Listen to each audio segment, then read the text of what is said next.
صحيح. الحقيقة يعني الحوار مع حضرتك يا دكتور رائع ودايما مفيد.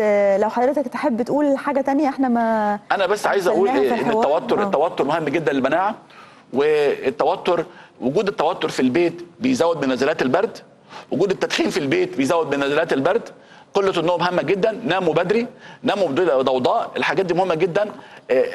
عايز انا نزود نجرة العاطفة لاولادنا شوية، لازم احنا نصحى الصبح مش بس نلبسهم هدومهم ونمشيهم، لازم نحضنهم، لازم نخلي الجلد على الجلد، ده بيرفع المناعة.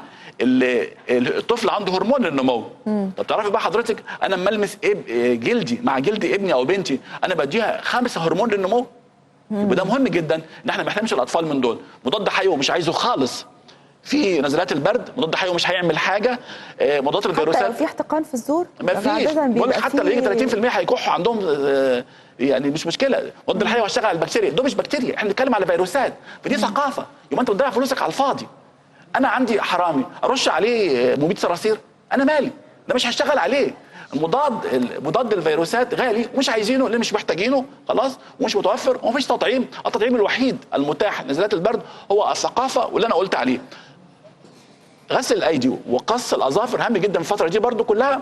وما ننساش ان احنا نحاسب انفسنا على السلطه والفاكهه. وما تقوليش بقى برضو نسيت البصل الاخضر. البصل الاخضر هام جدا، وفي نوع من البصل دلوقتي موجود في القاهره دلوقتي على الاقل بشوفه، البصل اللي فيها اللون الازرق. برافو، ثبت الانثوسيانين دي مهمه جدا. ما حضرتك قلت لنا بقى اي حاجه فيها لون ازرق دوروا عليها برضو وانتوا بتاكلوا. طيب تمام. انا بشكر حضرتك جدا دكتور مجدي بدران، عضو الجمعيه المصريه للحساسيه والمناعه، شكرا لوجودك معانا.